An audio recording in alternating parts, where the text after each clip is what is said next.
From the shifting shadows of imagination to the blinding light of terror, this is One Tale to Midnight. A morning sun broke over Stonehenge, gilding the ancient stones with light that seemed almost holy. The stillness was profound, as if the entire plain held its breath in the wake of what had transpired. Elias Blackthorn lay unconscious at the center of the circle, his chest rising and falling in shallow, labored breaths. Thomas Gale knelt beside him, fingers hovering uncertainly over the captain's pallid face. "Is he?" Thomas's voice cracked with the weight of a question he dared not finish. "No!" Lady Miriam said, stepping forward, her robe sweeping over the dewy grass. Her eyes, sharp and calculating, scanned Elias's face. "He's alive.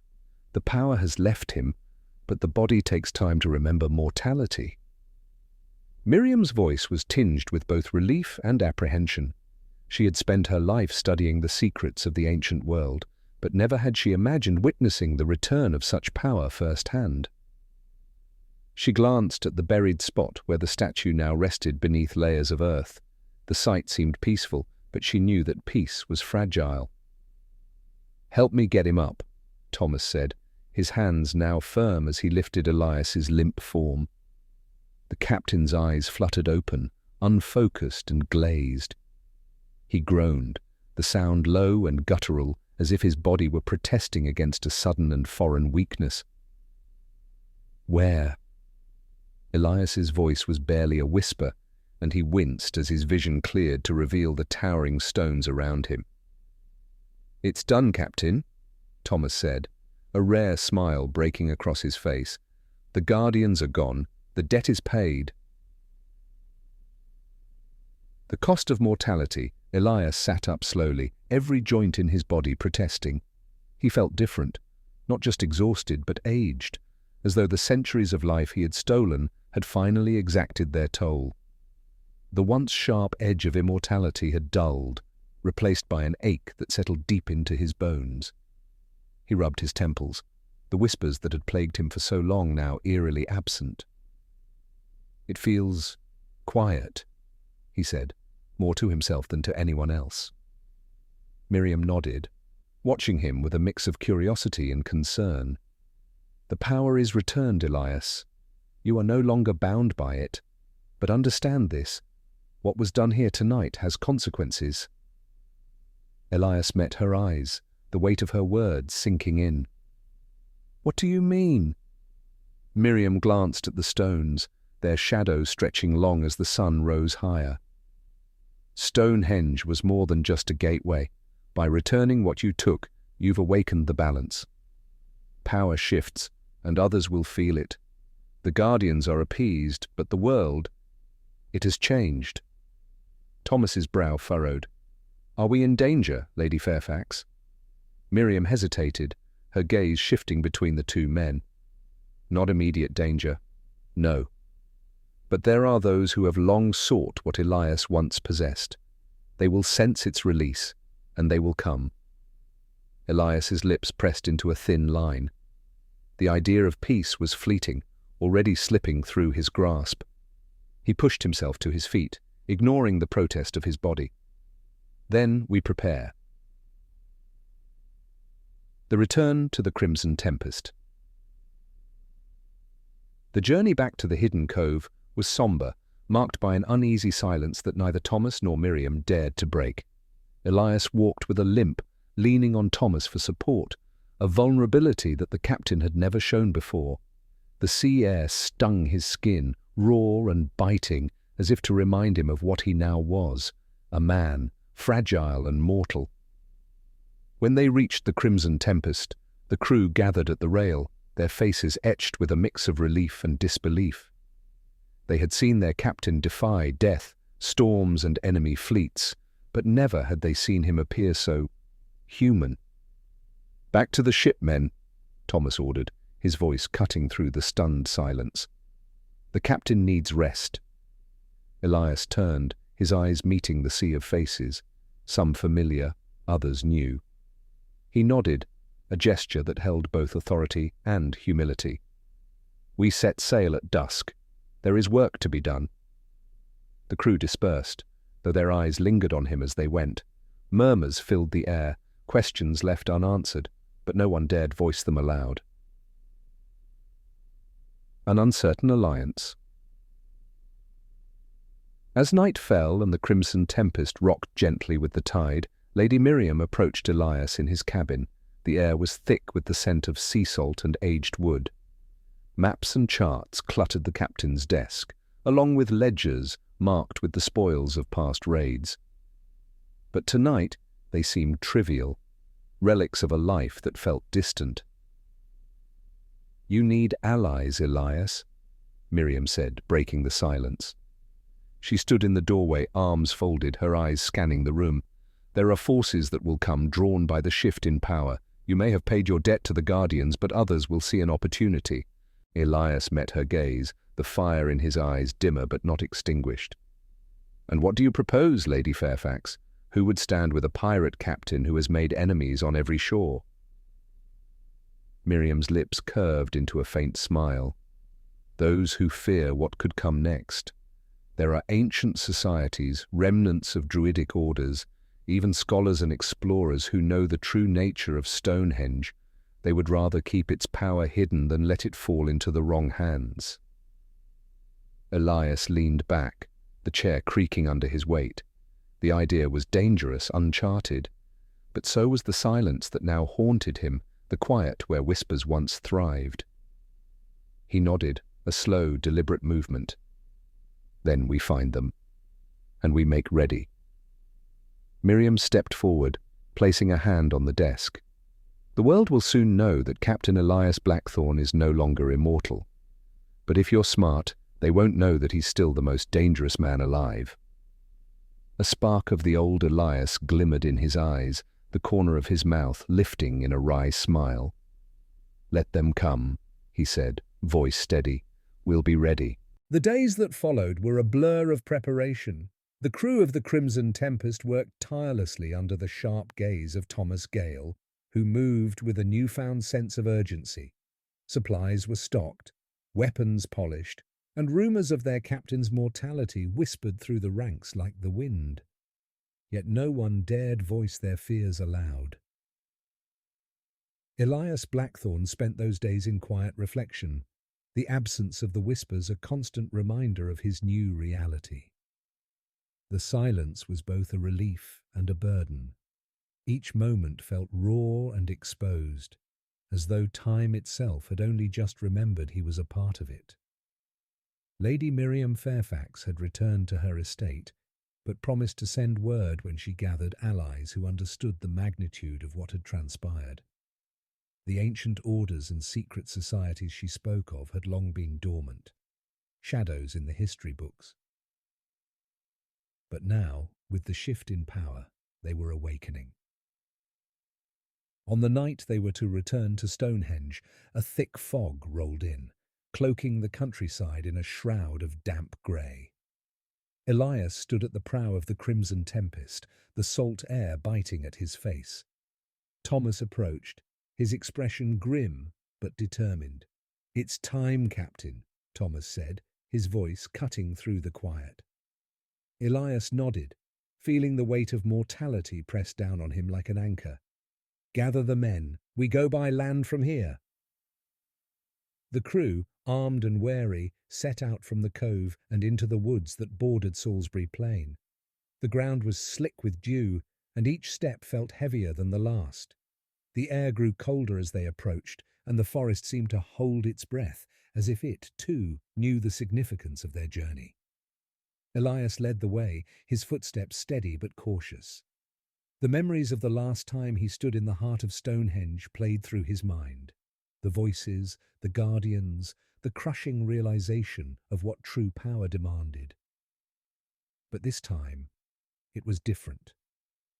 The power was no longer his burden to bear, yet he felt a new fear, one born from the unknown. When they emerged from the tree line, the ancient stones stood before them, silhouetted against the sky, now tinged with the deep purple of twilight. The sight stole the breath from even the hardiest of the crew, many of whom had never laid eyes on the monument before. The stones loomed, silent and eternal, their shadows stretching long over the plain. The sound of hooves broke the silence, and the crew turned as a group of riders appeared from the south, their horses moving at a gallop. At the head was Lady Miriam, her emerald robe fluttering behind her like a banner. Beside her rode a tall man with dark hair and eyes as sharp as a hawk's, Lord Henry Ashcroft, an enigmatic scholar whose name was whispered among those who knew of the arcane. Miriam dismounted smoothly and approached Elias, nodding once. "We came as soon as we could.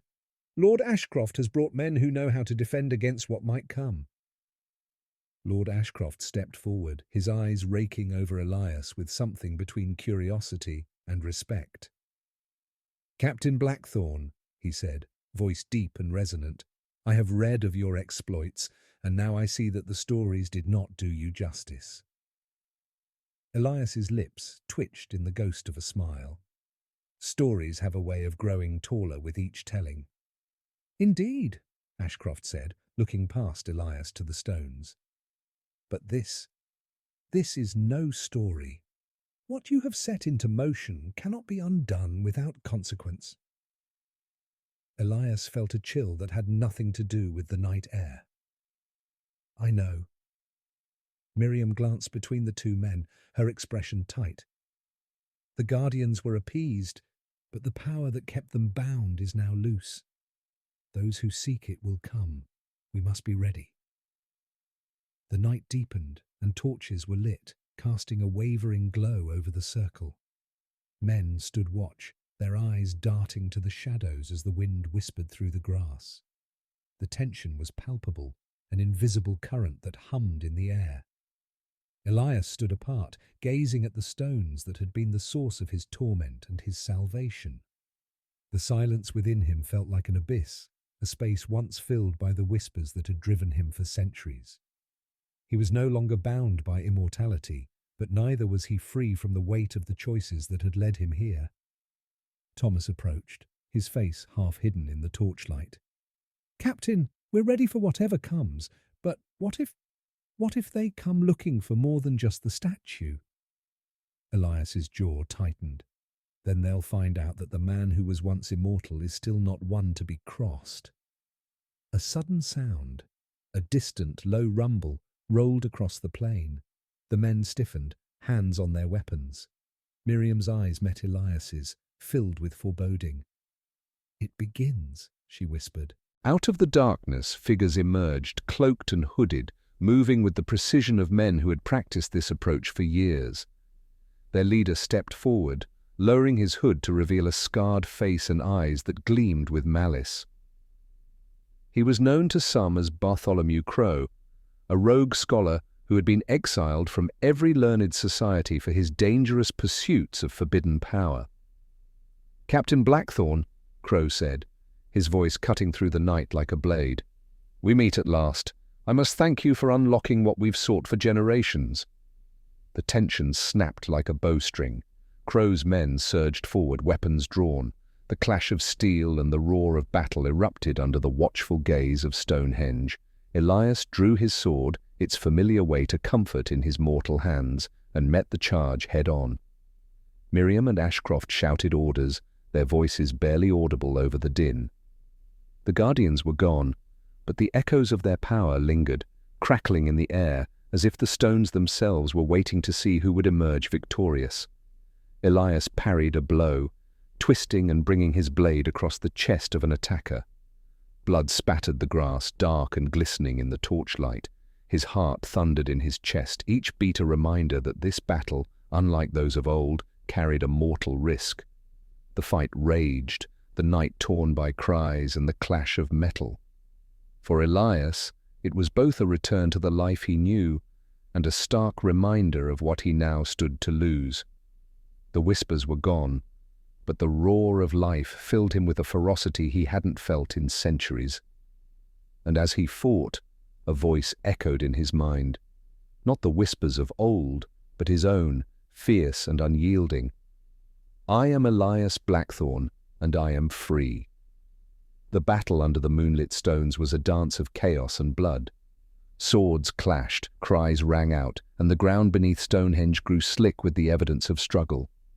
Elias moved like a tempest, each strike driven by the fierce realization of mortality. He felt pain, sharp and electric when a blade grazed his side, a cruel reminder that he was no longer immune to death's touch. Nearby, Thomas Gale fought with the strength of a man who knew that the fate of more than just himself was at stake. His blade met an assailant's with a metallic shriek, and he used the momentum to shove the man back into the circle's shadows. Lady Miriam, while no warrior, stood at the periphery with a dagger in hand, eyes scanning the fray for any sign of the supernatural forces she feared might still awaken. Lord Henry Ashcroft barked orders to his men, who formed a defensive line around the central stone where the statue had been buried. But Bartholomew Crowe, with a manic gleam in his eyes, was relentless. His followers, loyal to their fanatical leader, surged forward, intent on breaking through the line. Elias parried another blow and locked eyes with Crowe, who stood just beyond the reach of the melee, a sinister smile playing on his scarred face. Crowe lifted a hand, fingers splayed as if summoning an unseen force. "Stonehenge is more than stone and shadow, Blackthorn," he shouted over the din. "You returned its power, but I will take it for myself." A sudden rumble echoed across the plain, deep and resonant, as if the earth itself were groaning in response. The fighting paused for the briefest of moments as all eyes turned to the stones. They began to glow with a soft, ethereal light, and the air around them thickened, crackling with energy. Miriam's eyes widened in horror. "No, he's calling them back." Crowe's laughter cut through the tension, sharp and triumphant. "The Guardians were appeased, yes, but their power can be awakened once more, and now they will serve me." The ground beneath their feet began to tremble, and from the shadows of the stones, figures emerged, spectral shapes, robed and shimmering with a cold blue light. They were not the same Guardians Elias had faced before. These beings were wilder, their eyes burning with something closer to fury than duty. Elias's heart clenched, his mind racing. Crowe's actions had unleashed the spirits once more, but this time they came not as impartial guardians but as vengeful forces. One of the spirits, taller than the rest and wreathed in flickering spectral flame, turned its hollow eyes on Crowe. It spoke, its voice a chorus of wind and thunder. "You seek to control that which cannot be tamed, mortal. You will pay the price." Crowe's triumphant expression faltered as the spirit lifted an arm. A blast of energy shot forth, striking Crowe square in the chest. He screamed, the sound torn from his throat as he was thrown back, his body limp and lifeless before it hit the ground. Panic erupted among Crowe's followers. They faltered, dropping weapons and scrambling to flee as the spirits moved with a unified purpose. Their ethereal forms drifted through the circle, eyes scanning the living as though searching for the source of their disturbance. Miriam shouted over the noise, her voice strained. "Elias, you must speak to them. They know you. Show them you are no longer a threat." Elias's mind reeled. He took a step forward, ignoring the pain in his side, and lifted his hands. "Guardians," he called, his voice hoarse but commanding. "I returned what was taken. I have paid the debt." The tallest spirit turned its gaze on him, and for a moment the air grew unbearably heavy. It drifted closer, spectral flame flickering around its translucent body. "You speak truth, mortal. The power has been returned, but its echo has awakened us." Elias swallowed hard, his pulse thundering in his ears. "Then let the echo fade. Let this place rest once more." The spirit tilted its head as if weighing his words, the fire in its eyes dimming slightly. Around them the battle had ceased, silence descending like a shroud as all watched the exchange. Miriam stepped forward, her voice softer. "Please, Guardians, let balance be restored. No one here seeks your power." The spirit's glow pulsed, and the leader's gaze swept over the circle, taking in the defeated and the frightened. After a pause that stretched like an eternity, it nodded. balance shall be restored," it intoned, its voice softening. "But know this, should the power be disturbed again, Stonehenge will not yield forgiveness." With that, the spirits began to dissolve, their forms dissipating into the cold night air, leaving behind a silence so profound it pressed against the ears. The stones ceased their glow, returning to their ancient, stoic state. Elias fell to his knees, breath ragged and uneven. The battle, the awakening, the finality of the spirit's warning, it was all too much. Thomas was at his side in an instant, helping him to his feet. "It's over, Captain," Thomas said, a rare smile breaking through the tension. Elias nodded weakly. "Yes? But at what cost?" Miriam approached, her eyes searching his face. "The world has changed, Elias. The power will draw others, but for now, the Guardians sleep once more." Lord Ashcroft surveyed the scene, his face pale but composed. "The question now is whether we can protect this place and its secrets from those who will come." Elias looked around, at the men who had fought with him, at the stones that had haunted his existence for so long. He was no longer immortal, no longer a man untouched by time, but in that moment he felt stronger than he ever had. He was no longer bound to the whispers of power, but to the will to protect what should remain hidden. "We will," he said, voice resolute. "As long as we draw breath, we will." The wind swept across the plain, rustling the grass and carrying the scent of sea and earth. The dawn was breaking, a new day stretching out over a land that held its secrets close, watched over by the eternal stones. The first light of dawn cast a pale, golden glow across the landscape, softening the harsh lines of Stonehenge and painting the dew-dappled grass in hues of amber and green. The battle was over, but the air still pulsed with the echoes of power and fear. Elias stood in the center of the circle, feeling the weight of exhaustion settle deep into his bones. The faces around him, Thomas, Miriam, Ashcroft, and the remaining crew, were etched with weariness, but also a fragile sense of hope. Elias closed his eyes for a moment, drawing in a shaky breath. The silence inside him was profound. The voices, once a constant reminder of his stolen immortality, were gone. What remained was something unexpected. Peace, fragile but real. Yet as he opened his eyes and looked at the stones, he knew that his choices were not over. Lady Miriam stepped forward, her emerald robe now dark with the stains of the night's chaos. "Captain, the Guardians have returned to their slumber, but the warning they gave was clear. If Stonehenge's power is disturbed again, there will be no reprieve." Elias nodded, the burden of her words settling heavily on him. "I heard them. This place must be protected." Lord Ashcroft, his gaze sharp and contemplative, approached. "There will be those who come, drawn by whispers of power and the scent of legend. They will seek to exploit what lies beneath these stones." Thomas clenched his jaw, his eyes moving between the three. "Then we make sure they don't find it. We've defended treasures less sacred than this." A silence stretched between them, each person weighed down by the implications of what that meant.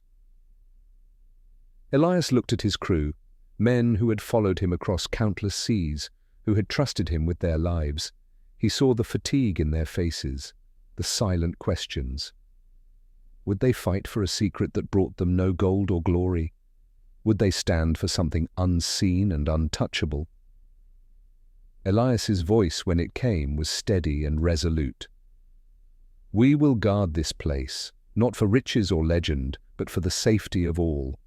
We will not let power fall into the hands of those who would use it to tip the world into darkness." Murmurs of agreement passed among the crew, though there were some who shifted uncomfortably, eyes darting away as if weighing their loyalty. Thomas's voice rang out, strong and clear. "We've stood by the captain through storm and fire. We can stand by him once more for the sake of something greater." Lord Ashcroft nodded, a glimmer of approval in his eyes. Then we are agreed. I will call upon the allies I know, those who share our desire to keep this secret safe. We will form a network of guardians, hidden in plain sight. Miriam placed a hand on Elias's arm. And I will see to it that the knowledge of Stonehenge's true nature is buried even deeper, hidden from those who would seek it for the wrong reasons. Elias's gaze swept the circle of stones, their ancient faces marked by the stories they had witnessed. He knew that this was the turning point, the moment when his purpose shifted from taking to protecting. The weight of centuries pressed down on him, but this time it felt right. As the sun climbed higher, bathing the plain in light, the group prepared to part ways. Ashcroft and Miriam exchanged solemn nods with the captain, understanding passing silently between them. They would be allies in a battle that might never be spoken of, a struggle that would weave through the shadows of history. Thomas stepped closer to Elias, a question in his eyes. "Captain, what now? For us? For the Crimson Tempest?" Elias's lips curled into a faint smile, tired but resolute. "We return to the sea, Thomas. But this time, we carry a different mission. We will sail, yes, but we will also watch, listen, and defend. The ocean is vast, but so is the reach of those who seek power." Thomas nodded, a smile breaking through his hardened features. "Aye, Captain, then we sail, and we guard what should remain hidden." The crew, now refocused with a new sense of purpose, began their preparations. The Crimson Tempest, once a symbol of piracy and fear, would become a vessel of protection, a guardian of secrets older than time itself. As the ship set sail, the winds caught her blood-red sails, now stained with the trials of the past days. Elias stood at the stern, watching Stonehenge fade into the horizon, its stones standing as silent sentinels, watching over the plains and the secrets buried beneath. Miriam and Ashcroft remained on the shore, watching as the ship became a silhouette against the rising sun. "Do you think he'll manage it?" Ashcroft asked, the question more thoughtful than doubtful. Miriam smiled, a rare expression that softened her sharp features. "If anyone can, it's Elias Blackthorn. He may be mortal now, but his spirit is as unyielding as the stones themselves." As the Crimson Tempest sailed on, Elias felt the wind in his hair and the salt spray on his face. The voices were silent, the power returned, but a new resolve burned within him. He was no longer a man running from death, but one facing life with a purpose worth fighting for. And in the depths of Stonehenge, beneath the stones where light and shadow met, the small obsidian statue rested once more. Its eyes, carved in the likeness of Elias, were closed, at peace. But the world, ever restless and hungry for power, would not forget its existence, and so the pirate who once defied time set out to defend it, knowing that some secrets were worth guarding, even at the cost of blood and bone. The Crimson Tempest cut through the waves, its blood-red sails stark against the clear blue sky. The ship had always been more than wood and canvas. It was a symbol, a legend that carried with it stories of terror and triumph. But now, as it sailed under a sun that felt warmer than it had in centuries, it bore a new purpose: guardianship. Captain Elias Blackthorn stood at the helm, his hand firm on the wheel. The familiar sights and smells of the sea were unchanged, but to Elias everything felt different. He was mortal now, each heartbeat a reminder of the life that pulsed through him, fragile and precious. The absence of whispers in his mind was a silence he had learned to cherish, a freedom that felt earned. Thomas Gale approached, his steps steady as the wind caught the edges of his worn coat. "Captain, the men are settling into the new orders. It's strange for them, this idea of defending rather than raiding, but they're loyal." Elias nodded, his eyes scanning the horizon where sea and sky met. "They'll come to understand, Thomas. We've taken enough from the world. It's time we give something back." Thomas's mouth twitched in a smile, admiration in his eyes. "Aye, Captain, it suits you?" Elias let out a quiet laugh, one that felt foreign and warm. He turned to face Thomas, the wind tousling his dark hair. "Do you remember when we first took the Crimson Tempest? How the sea seemed endless, full of nothing but the promise of conquest." Thomas's smile broadened, though the memory was laced with shadow. "I do. We were younger then. Reckless." "Reckless," Elias echoed, the word rolling over his tongue, and bound by something neither of us understood. The sea stretched out before them, vast and unknowable. Elias thought of the years he had spent searching for answers, chasing an immortality that had been both a gift and a curse. The power that once surged through him was now a distant memory, replaced by the simple, steady beat of his heart. For the first time, he felt truly alive. Yet the memory of Stonehenge, of the spirits and their warning, lingered at the edge of his mind. The power that had been returned was now at rest, but it had left ripples that would carry far beyond the stone circle. He knew that his freedom came with a cost, one that he and those around him would continue to pay. Thomas shifted, a question in his eyes. "Captain, do you think they'll come, those who seek what Stonehenge guards?" Elias's gaze hardened, the captain's steel returning to his eyes. "They will. Power calls to the greedy and the desperate. But we'll be ready, Thomas. This ship, this crew, we are more than just pirates now. We are protectors." A silence fell between them, broken only by the rhythmic splash of the waves against the hull. It was a silence that spoke of understanding, of commitment to a cause larger than themselves. Days turned into weeks, and word of Captain Blackthorn's new purpose spread through the ports and taverns along the coast. Whispers of the once immortal pirate who now sought to guard ancient secrets reached the ears of merchants, sailors, and scholars alike. Some scoffed, calling it a fool's errand. Others, those who knew the true weight of such power, watched and waited. One evening, as the sun dipped below the horizon in a blaze of orange and crimson, a ship appeared on the distant edge of the sea. It flew no colors, a mystery against the darkening sky. The crew of the Crimson Tempest readied themselves, hands on swords and eyes sharp. Elias stood at the bow, his gaze fixed on the approaching vessel. The air was tense, electric with anticipation. When the ship drew close enough, a voice called out across the waves. "Captain Blackthorn, we seek parley." The voice was deep, authoritative and familiar. A figure stepped forward on the deck, his silhouette sharp against the last light of day. It was Lord Henry Ashcroft, dressed in a dark cloak that billowed in the breeze. Beside him stood Lady Miriam Fairfax, her eyes glittering with resolve. "Lower the plank," Elias commanded, his voice steady. The crew obeyed, and soon Ashcroft and Miriam stood on the deck of the Crimson Tempest. "Elias," Miriam said, a smile touching her lips, "we've come with news." Elias nodded in greeting, eyes shifting between the two. "Good or ill?" Ashcroft's expression was serious. "Both, I'm afraid. There are those who've heard of your actions at Stonehenge. Some see it as a warning, others as an invitation." Miriam stepped forward. "But we've also found allies. Scholars, old orders, people who understand what's at stake and are willing to fight for it." A sense of relief mingled with caution swept over Elias. "Then we aren't alone." "No?"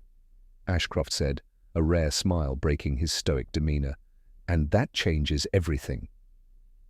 The night deepened, stars blinking into existence above them. Elias looked out at the sea, the path ahead uncertain but clear. He felt the weight of his humanity, the mortal strength that thrummed within him. It was not the invincibility of immortality, but something stronger, a will forged by sacrifice and tempered by purpose. "Then we sail," Elias said, his voice carrying over the deck.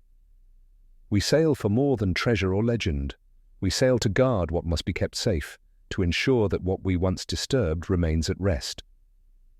The crew nodded, a quiet determination settling over them. They were pirates no longer, but sentinels, guardians of a secret that could never be allowed to fall into the wrong hands.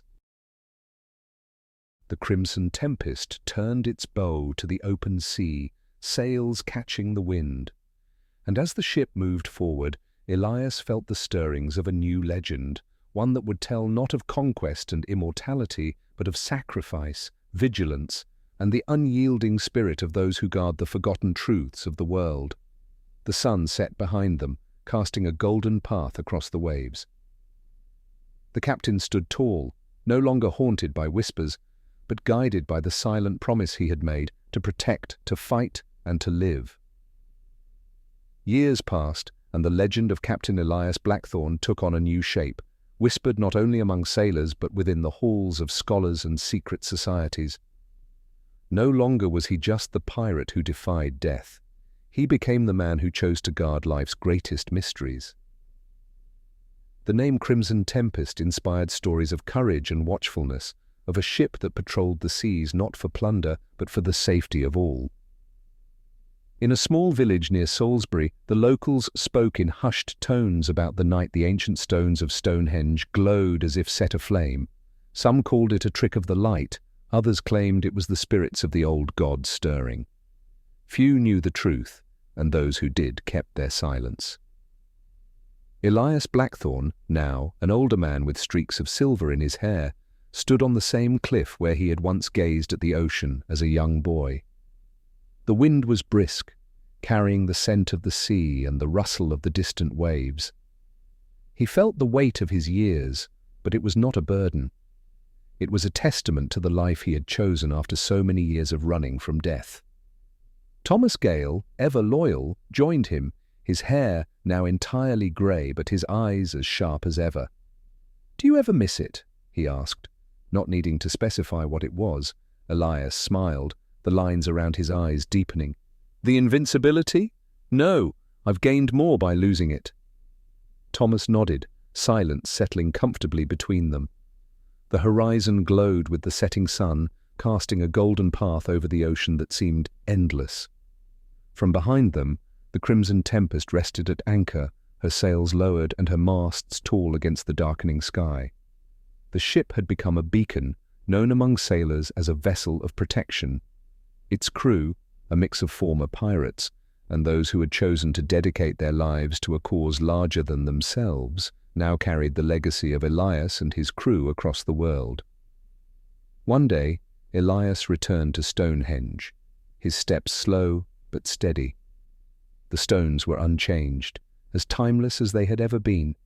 He ran a hand over the rough surface, feeling the echoes of the power he had once known. Lady Miriam was there, now older, but no less formidable, her eyes watchful and knowing. "It's strange, isn't it?" she said, breaking the quiet, "to feel so close to power and want nothing from it." Elias nodded. "It's better this way." She placed a small, weathered hand on his arm. "You've done more than most would have.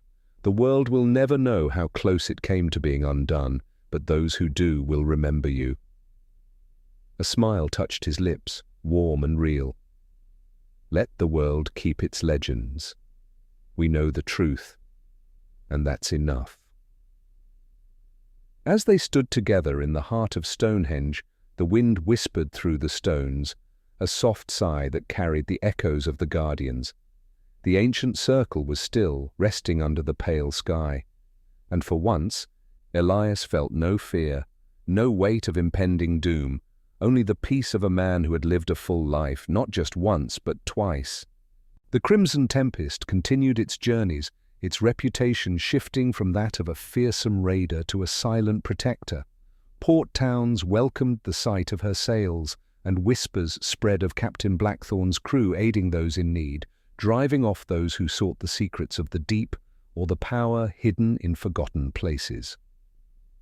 As the years wore on, Elias passed the mantle to Thomas Gale and younger members of the crew who had learned the importance of their mission. Stories of them lived on, blending fact with fiction until it was hard to tell one from the other. But some things never faded. Sailors spoke of a man who had once defied death and become its guardian, of the ship that carried the weight of secrets older than time. And on certain nights, when the moon shone just right, Some claim to hear the voice of Captain Elias Blackthorn carried on the wind, a promise that the world's most dangerous truths would remain safely kept. And so Stonehenge stood, silent and unyielding, while the world around it turned and changed. The secrets it held remained buried, watched over by those who knew that some legends were best guarded, their power hidden away for the good of all. In the heart of the 17th century, where legends of cursed gold and ghostly ships haunted the high seas, there was one name that inspired fear and awe alike: Captain Elias Blackthorn. Known as the immortal scourge of the oceans, his youthful face and unchanging demeanor defied the passage of time, sparking whispers of dark pacts and forbidden powers. Yet the secret of his eternal life was neither a gift nor a blessing. It was a curse bound to a small obsidian statue carved in his likeness and buried beneath the ancient stones of Stonehenge. For centuries, Elias wielded the power of immortality, but it came at the price of haunting whispers and visions that clawed at his mind, urging him to return what he had stolen. This is the tale of a pirate who defied death, the cost of a power too great for any mortal to bear, and the path to redemption found not in plunder or conquest, but in guarding the world from a truth that could shatter it. I hope you enjoyed this video. If so, please subscribe and don't forget to hit all the notifications, because I have more tales to tell.